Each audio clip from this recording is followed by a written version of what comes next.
Yes! Yes! A Lego set is a gift that always clicks. And clicks. Ooh, ooh, and clicks. For kids who love to save the day, choose a Lego set. A gift that always clicks. There's a CVS in Bethel, Connecticut, right next to a Chase Bank. And one afternoon last winter, an 85-year-old man walked in, went to the CVS, and bought about $3,000 worth of gift cards. Sephora, Apple, a few others. He walked back to his car. He sat down in the driver's seat and scratched off the numbers on the back of each one and then read them one by one over the phone. Then he drove home. His son was waiting outside his apartment in a planned community with his wife, his brother, and a police officer. He got a call from Chase Bank. And Chase Bank said, there are some strange transactions going on in your account. We've all heard that older adults are more likely to get scammed. But here's the thing. When we actually look at the data, it's not that simple. In fact, researchers have found that the thing that makes you vulnerable has a lot less to do with age than any of us might assume. Truth is, it's a lot more complicated. It's as complicated as human beings. So, Dad, you've 100% been scammed. And he still didn't believe it at this point. Today, we're talking to Brian Ward, whose father got scammed 3 times, and why none of us are immune from sitting in that CVS parking lot and scratching off numbers and reading them to somebody who told us to do that. I'm Beau Friedlander, and this is What the Hack, the podcast that asks, in a world where your data is everywhere, how do you stay safe online?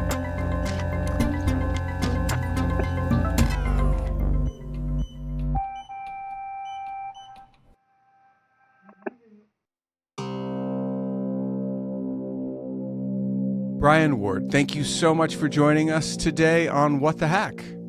Thanks, Beau. Happy to be here.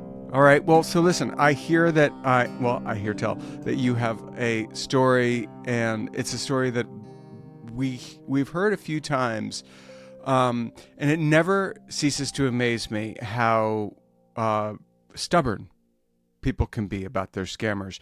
Now, but before we go there, Brian, I want to just give our listeners a chance to get to know you. Where are you coming to us from right now? I am in Reading, Connecticut. Oh my goodness. You sound like you're from the South. Am I right? Yes, that's right. No, you don't sound like you're from that far south. You sound mid-Atlantic to me, but yeah. I actually lived up here until I was 4, and then a divorce occurred, and I went down with my mother and my brother to Virginia. So I spent, the majority of my life in Virginia. But my dad, he's a Yank, and then so he was born up here, lived in upstate New York. His father, actually, not to go too far off, we were just talking about it with him the other day, was an animal trader who would import animals, and they had zebras, chimpanzees, baboons, a baby elephant on their property that would often get loose and go into town. So, he had quite a colorful childhood in that way. Then he went to Yale, and then he went to UVA Law. So there is a Virginia connection there. Right. And because that's where he met my mother, who grew up in Virginia. So that's kind of the connection of how I ended up in the South. Having a really fun time imagining growing up in a place with zebras and baboons that got loose. Yes, they got loose, and especially the baboons. They would go and throw things at people in the town, and so it was quite a scene. I wish I was there. Me too. And so is that a big part of his personality? I mean, is that a story that comes up a lot when he's talking to people? He likes to talk about it. I think it makes him happy, especially as he's getting older and remembering these things from his childhood. I think those are some of his best memories, and they're quite honestly some of the coolest memories. Like my grandfather, he lost part of his ear, sadly, to melanoma, but he told us the longest time that it was bitten off by a chimpanzee. So he had this prosthetic ear. And when I found out as an adult that it wasn't a chimpanzee, it was one of the more devastating things that's ever happened to me. So it was very colorful. My dad wasn't, but my grandparents and my dad's brothers were the colorful, loud, obnoxious people. My dad was the super quiet, reserved one of the group. So But yeah, those are some of his best memories. And he has a little baby elephant tooth in lucite sitting on his desk from that elephant from, 70 years ago. Now, what do you do in Reading? So I work for a wine company. I'm remote, which is nice. So my job is basically to find clients that have wine collections and help them auction them or sell them. So is that I don't really understand what that means. I mean, Right. we have a few bottles of wine in our house. Would you come and get them and sell them? Sure, depending on what they are. If it's a bottle of, They were like 20, maybe $15, something like that. it might fall right below. Might fall right below. But basically, what it means is, a client, and this is very common. So, say you go on a trip to Napa Valley or Italy or whatever, and you have the most amazing wine of your life, and you go, "Oh my God, I got to have some more of this." And you get on that list, and then you get on another list, and after 15 years, you find yourself with, 1,200 bottles because you keep every year getting a case from a wine club. Wait, And so you go to these places? You're already way ahead of me. So they're what? Wait a second. First of all, common people go to Italy to just visit winemakers. yeah, Italy is one of the greatest winemaking regions in the world. It has the most wine varietals in the world, matter of fact, and meaning I know of grapes. one. Wait, and I know of one. One is gross. It's do you know which one I'm talking about? There's one where they do something and it just sits around and rots for a while, and that's supposed to be Oh very yeah, good. yeah, yeah, yeah. So What's that called? That's the Amarone. So that's the so basically the idea is that it's the grapes are just left in the sun and it desiccates them, so it really concentrates the flavor of that grape. So it's the Amarone Valpolicella is the wine, and Uh-huh. it's amazing. Like you drink that sucker and it'll get your nose hairs going because it's super powerful wine, but it's really great wine. And when you say super powerful, do you mean it gets you drunk, or it just gets if you're a wine person, it makes you go giddy? Kind of a little bit both. So it can load you up pretty good. It's got high alcohol content. Okay. So, like a typical bottle of wine is going to have 12 to 14%. Some of these Amarones have 17, 18%, just because they're so concentrated. And Oh. when I also say it's going to get you going, it's just because it's so concentrated. There's so much flavor that it's just, like a nice little kick in the head, but in a good way. So okay, I don't drink, so for me I'm like, okay, this is all very foreign to me. Literally, it's in Italy, and then desiccated grapes, and then Yes. and It that's sounds delicious, doesn't it? Yeah. it sounds fine. So now folks go and they go to these places and they just sign up, and I'm just curious. I want to understand the money part. Is there like a case of wine from one of these places with desiccated grapes that become powerful?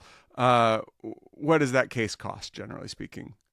I mean, it depends, right? So that's a wide range. So, like a nice bottle of Amarone will be $100. It can What? be, but yeah. So you're looking at $1,200 a case. But then you go, and then this is what happens, right? So some people just do that and they enjoy drinking and they don't get that many bottles. But a lot of my clients get obsessed and then they start looking, to the next level. And that's when they start getting into Bordeaux, with the first gross. Those are kind of like the top wines. Those are five, six, $700 per bottle. And then they go to the next level to Burgundy, where there's a wine called Domaine Romanée-Conti, which even new vintages, because it's so rare and so well esteemed, that new bottles can sell for $20,000 per bottle, not per, yeah. So it's insane. So that's I don't see a lot of that, but that's when the clients go off the rails, and then they get divorced and they have to pay for that divorce, or they get in some debt, and that's where I find a lot of clients that need to sell their wine, or they just have too much and they're 65 years old and they do the math and they realize that they're not going to drink through it all. So there's bottles of wine out there that are worth as much as Knicks tickets at the Garden during the playoffs, during the Yeah, I'm finals. not sure. Yeah, you could probably trade a bottle of DRC for, maybe the nosebleeds for this series. So all right, I have the picture: wine, Italy, desiccated grapes, $20,000 bottles, divorces. People should be nicer to each other, even when they're mad. Brian Ward, Reading, Connecticut. There you are. You're helping people sort it all out. Now, you told me before we started recording that you had a story, and I have a feeling it has nothing to do with wine.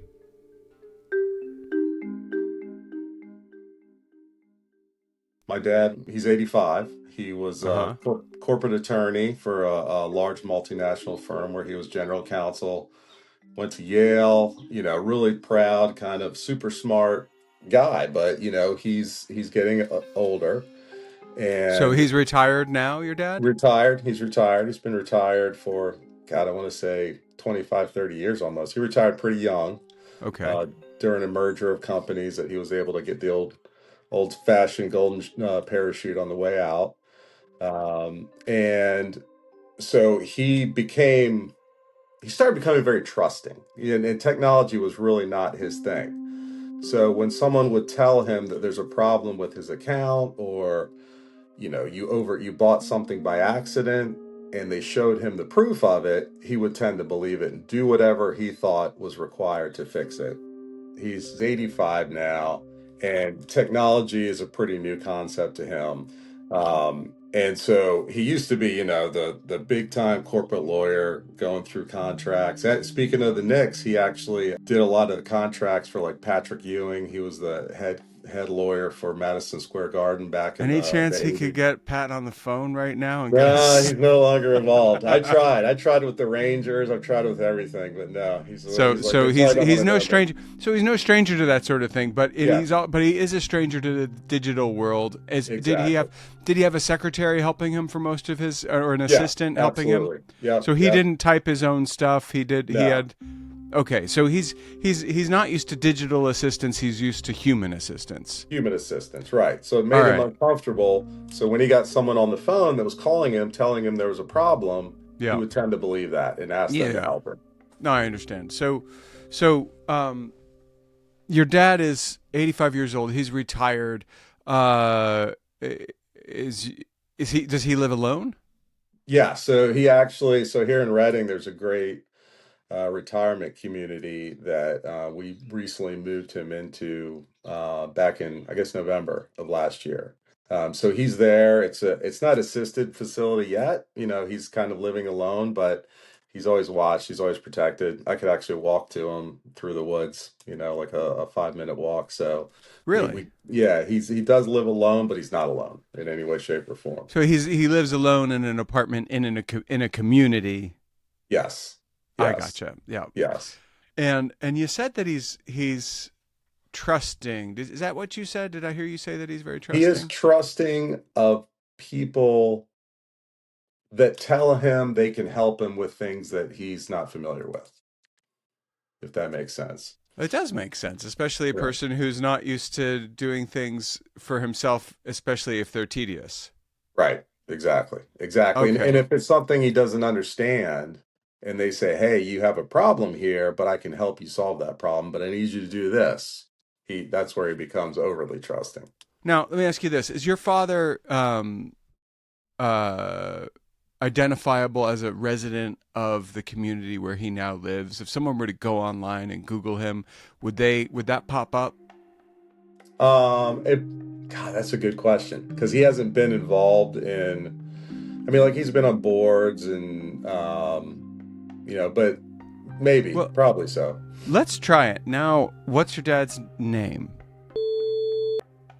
All right. And let's see.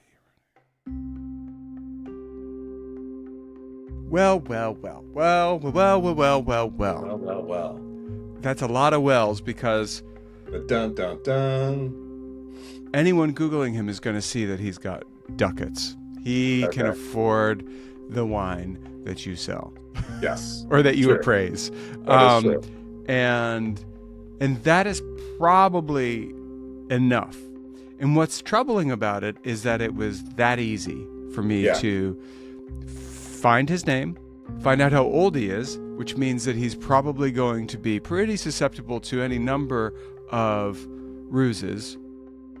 And I found his address, and then I looked it up on Zillow, and he did okay for himself. Not bad. Pretty big house for one guy. And so a scammer is going to reach out with any number of approaches. Let me guess at the one because I don't know. There were what the two. approach is. There were two separate ones. All right, over I want to similar- guess though. I want to guess. Yeah, So please. so let's just play the game. Does he have a computer? Yes. And was one of them related to his computer? Not like from a service standpoint. Okay, I lose. That's What was the first one, Brian?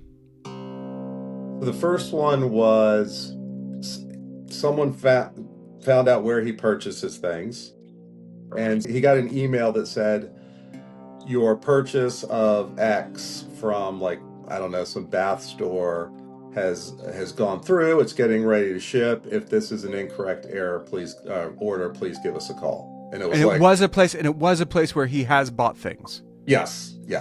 Okay. And so he said, oh, well, I didn't buy that. So he called the number. Uh-huh. And this person said, oh, okay, no problem. We can help you with that. We'll refund you. But I need you to log in to this website to do so. And so now they saw the same thing on the screen. And they asked my dad to put in, okay, I need you to type in the exact amount. So say it was $420. So my dad typed that in and hit submit. And the person on the other end said, oh my gosh, you put 2 extra zeros in there. You just typed in $42,000. Oh no. So what I need you to do, I need you to wire me the difference of that $41,000 and $790 or whatever it is.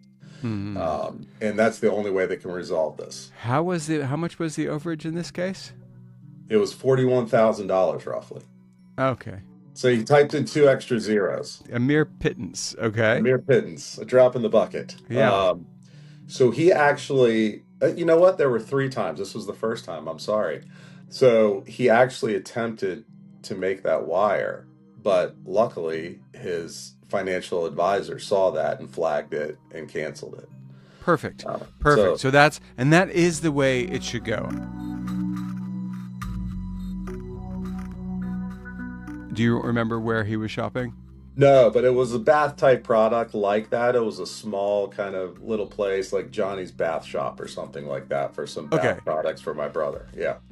Well, that actually makes perfect sense. Now, the way that scammers will typically find this kind of information out, and it's really useful, as you just found out, are data breaches. And data breaches for small companies, not big ones, way more common than the big ones. And they don't report them. They should. They kind of have to in a lot of states, but they don't. And now, when that gets hacked, the retailer's database gets hacked, maybe purchase history, loyalty account details, if there's anything like that, but just who bought what. Mm-hmm. And so that is most likely what happened there. And it is why it's typical for me. And so it's super typical for older adults. Well, I am an older adult, but an older adult. We're all older adults. Yeah. No, but this is, the older or older adult is really not going to say, I don't want to give you that data, or how are you storing this, or how do you protect my data? None of that. So it's really a typical way of people getting got. It's sadly not that avoidable, if you're a person who doesn't remember that you haven't bought anything there in a while, or you are trusting enough to believe that you actually did type in an extra 2 zeros when you didn't. Yes. And that one, you're right. That when that one happened, we said, the family said, okay, hey, I get that one. The next 2 were the ones that really made us start scratching our heads. My dad, what he was thinking. So okay, fair enough. It gets really confusing.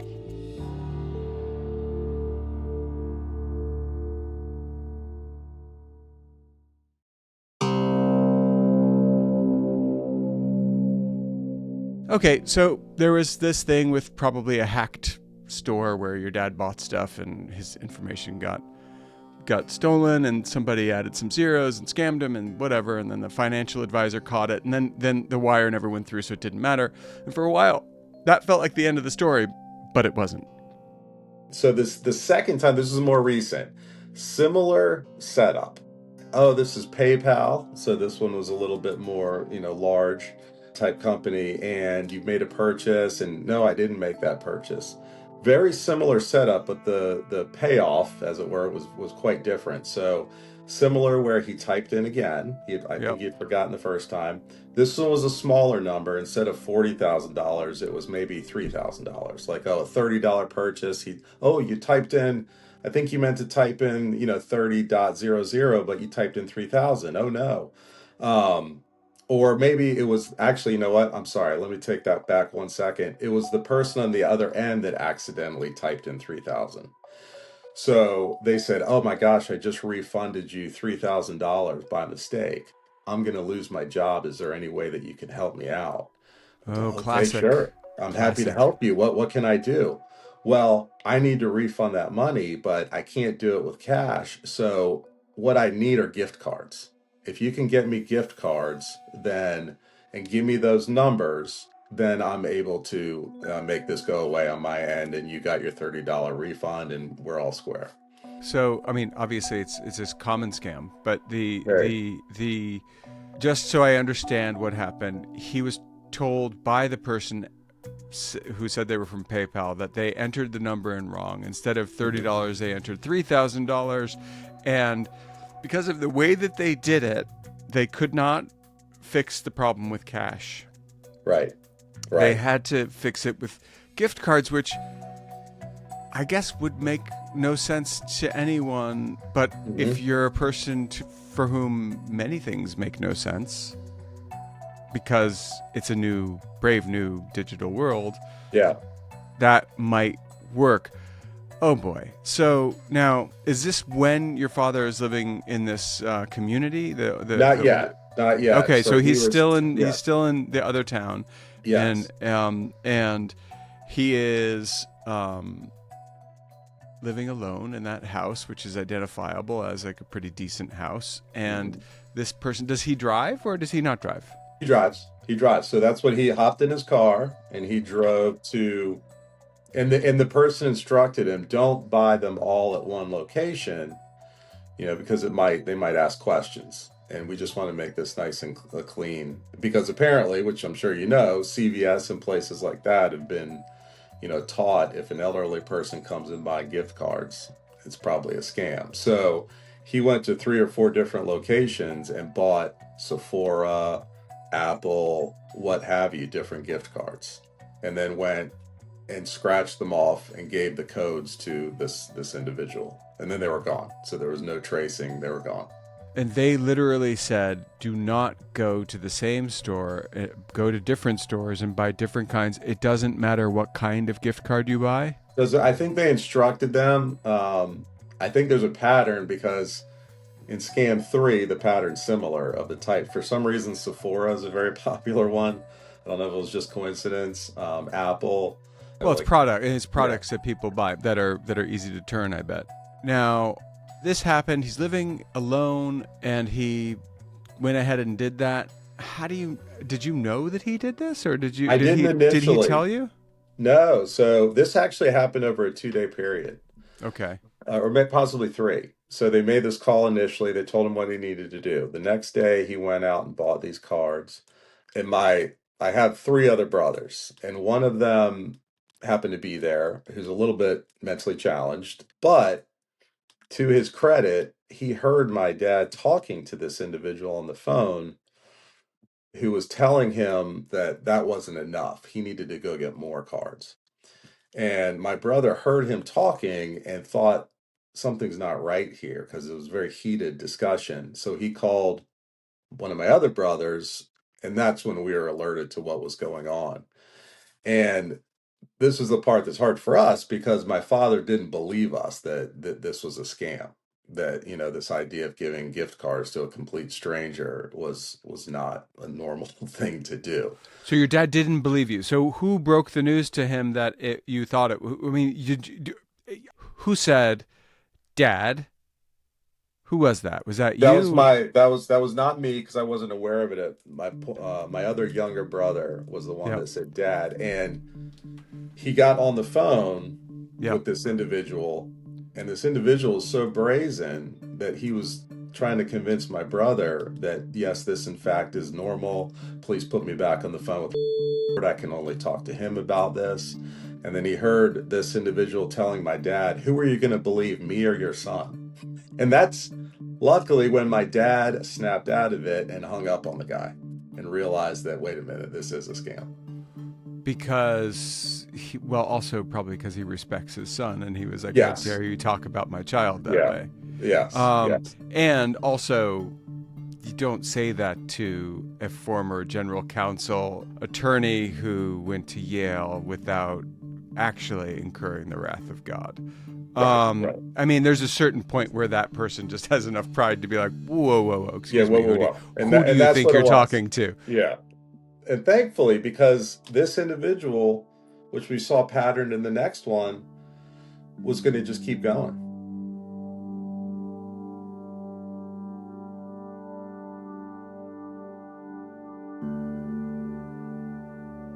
Okay. Last story. Your dad has been scammed out of $3,000. That's gone. He is still mobile. He is still scammable. That surprises me because he saw it. He saw he was being scammed. He saw he was being scammed, but he still wasn't convinced. And that's what kind of got reflected in this third time. And also, he's definitely, his memory is going. He's starting to have some cognitive issues, clearly, which we're dealing with. Sure. And, actually, a very complicating factor for sure. That's what happened on this third go around. And this was the scariest of all three. So he's in the facility at this point. We have him comfortably moved in.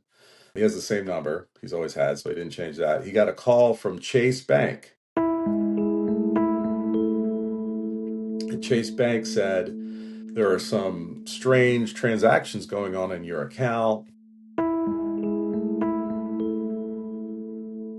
This is how I got alerted. I got a call from the Chase Bank up the road, and they said, your father is in here. He's very confused. And it was a call from my dad's phone. And when I answered and said, oh, hey, Dad, what's up? He goes, just go along with the contractor story. What? And then the bank teller gets on and says, your father's in here. He's telling me he needs $30,000 for remodeling in cash. He needs cash. It can only be cash. But he can't tell me, who it's for, what it actually is for. And he seems very confused.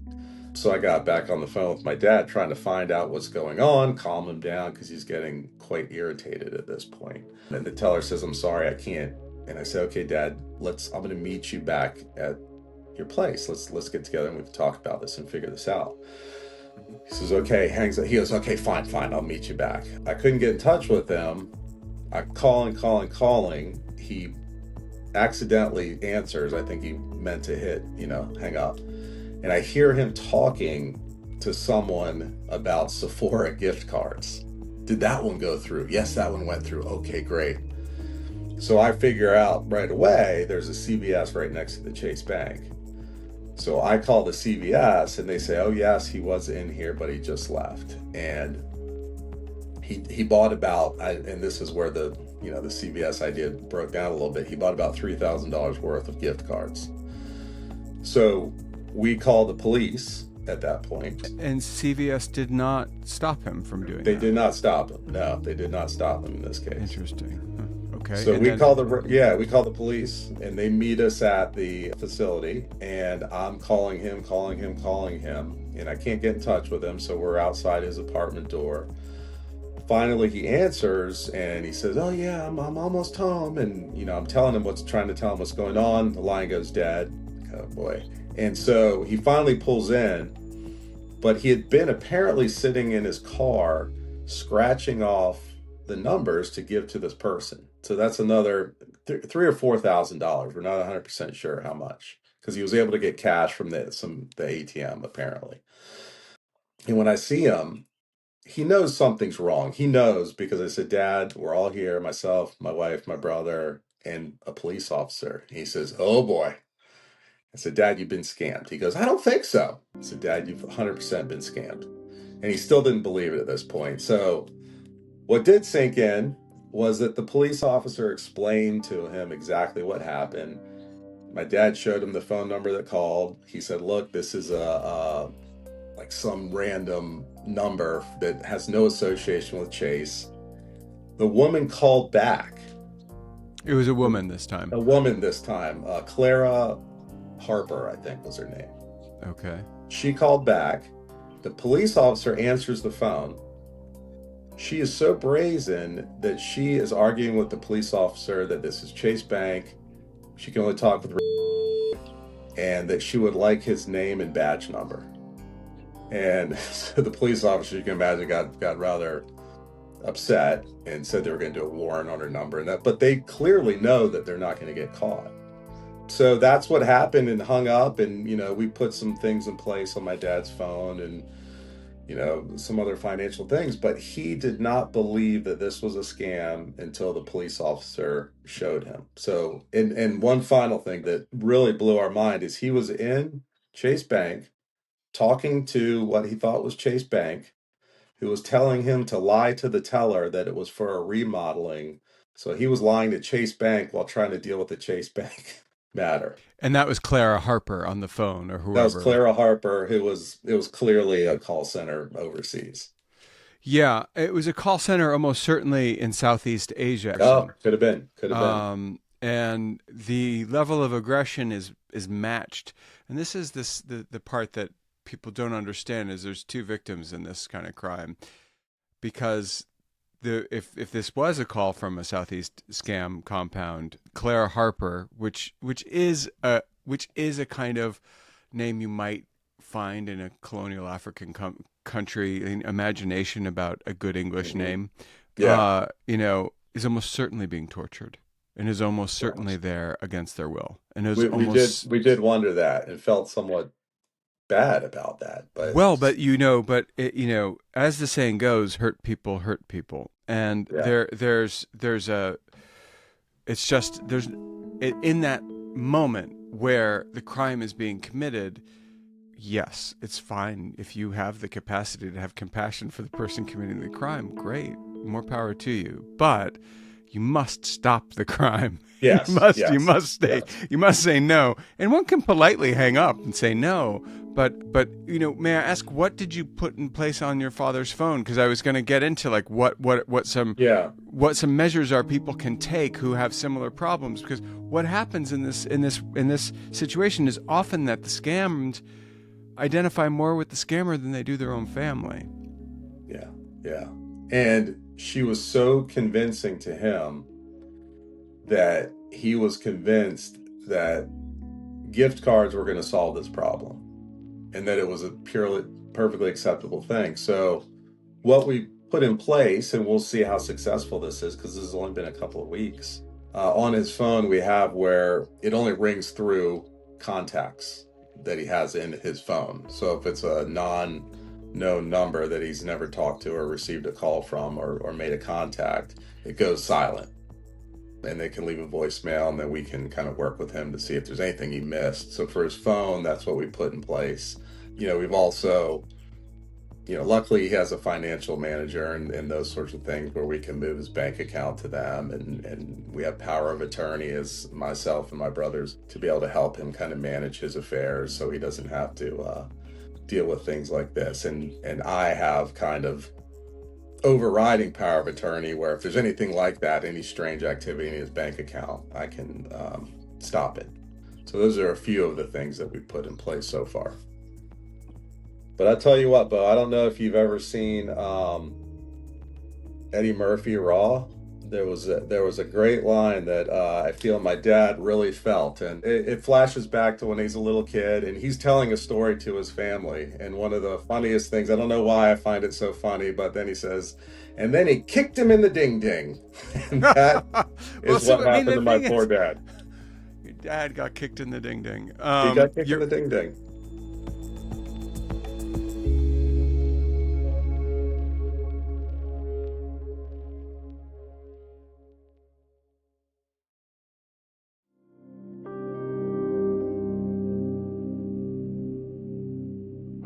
Now, there's another tool that you might want to consider using, which is something that a scam baiter. There's people out there who's bait scammers. They go after them. Okay, here's a scammer, and they go. It's called Serif Secure, and it's an anti-scam software developed by Kip Boga, who's one of them, and it's a browser extension that just allows you can control whether, if your dad gets one of those calls and they say, you have a virus, we can get it off your computer, click this link. Right. It's really a valuable tool if you have somebody who is vulnerable to scams and online. Because what is going to happen eventually? He's going to click a link that sets off 5 alarms, and then and there's going to be a phone number, and he's going to call that number, and they're going to offer him a remote access tool. Yes. And then once they're in his computer, most likely he doesn't have the best cybersecurity protocols in place. His passwords are going to be somewhere easy to find. Then you got a real problem. Now, are they going to be able to wire themselves a large amount of money? Absolutely not, because banks are hip to that particular trick. But they'll be able to do some damage, and so I definitely want to recommend discussing adding that Serif Secure extension on his computer. He would do that because he sits there, especially on his iPad in his chair. He's on his iPad, a ton.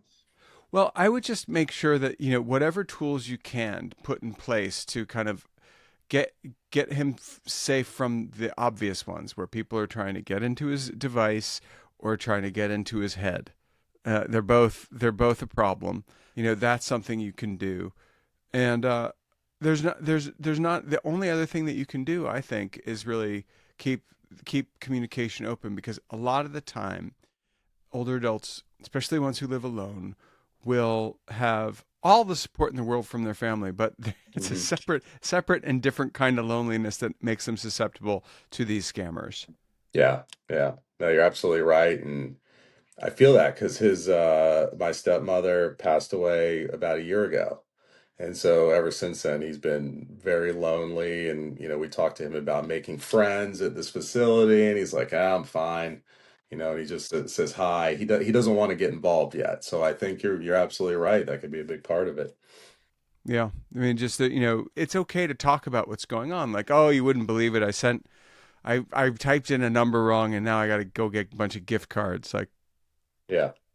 Or, Clara Harper needs 30 grand. She needs cash. Let me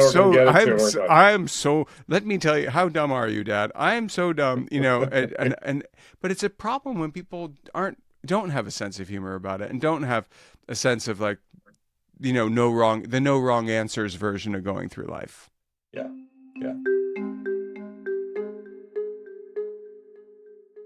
We're all one phone call away from a scam. We tell ourselves that we've learned something. We know all the signs. We wouldn't fall for this. Our vulnerability is safe, like an elephant tooth sitting there, sealed tight in lucite. But that's not what the research shows. There's a specific moment in a scam, the moment when someone says, "I can help you fix this," where the brain's threat, detector just turns into a sponge for attention. It's doesn't like the cortisol, and wants to swap for oxytocin. And that's not because you're old or naive or you have some sort of neurological problem. It really is just a question of the way humans work, where we would prefer to be more open, more cooperative, more trusting. It just feels better. And that's, reciprocity, right? So it's not a big, weird thing that's happening.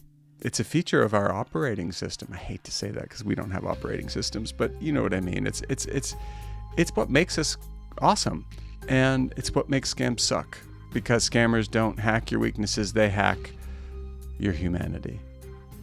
So, at the end, the baboons.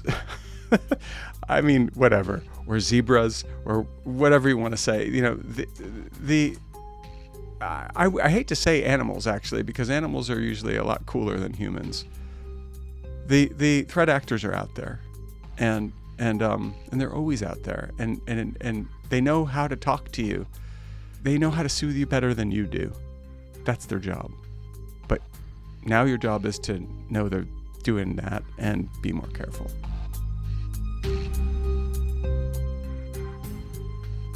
Thank you so much, Brian Ward, for joining us this week. Thanks for your story. Thanks, Beau.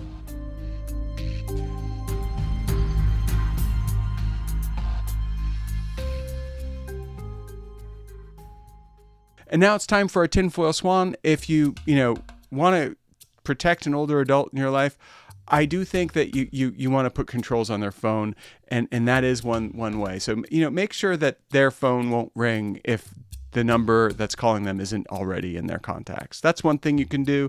And another thing you can do is look into Kit Boga's extension, Serif Secure, and consider putting it into the rotation on the browser that your older adult uses, so that they are not susceptible to a scammer getting into their computer in real time and mucking about. Okay, that's that for this week, and I want you to stay safe, and I want you to come back. Rate and review as always. It does help people find the show. Thanks for listening. This episode of What the Hack was produced by me and Andrew Steven, who also did the editing. What the Hack is a production of DeleteMe, which was picked by the New York Times Wirecutter as the #1 personal information removal service. You should be using it already. If you're not and you want to, well, you can. Here's what to do. Go to joindeleteme.com/WTH. That's joindeleteme.com/WTH and get 20% off. I kid you not, 20% off. That's joindeleteme.com/WTH. Now stay safe out there. See you around.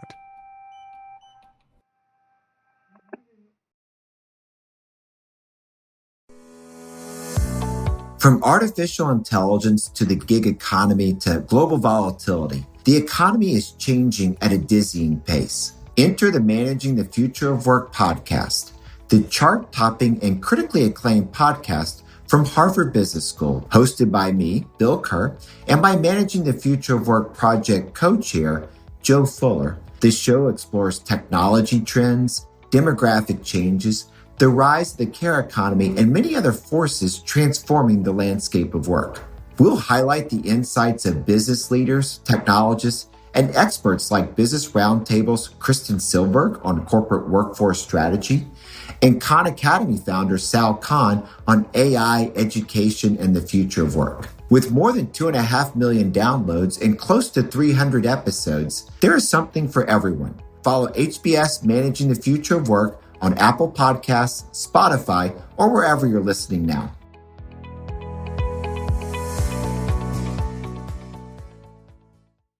Have you ever wondered why Reese Witherspoon founded Hello Sunshine? Or where Kevin O'Leary got his start? Or even how Alex Earle became the most accessible founder to someone who may not even consider this space?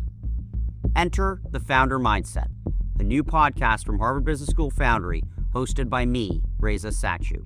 As a leading educator in entrepreneurship, I've built multiple high-profile companies and mentored thousands of students and founders through the realities of starting and scaling ventures. And with The Founder Mindset, I'm sharing those lessons with you by sitting down with world-class entrepreneurs, including Witherspoon, O'Leary, and Earle, plus Tim Ferriss, and many more, to break down exactly how they commit, decide, and build for impact. These aren't surface-level interviews. Each episode, I challenge my guests to revisit their toughest moments, their boldest decisions, and the mindset that carried them through. Follow The Founder Mindset wherever you get your podcasts.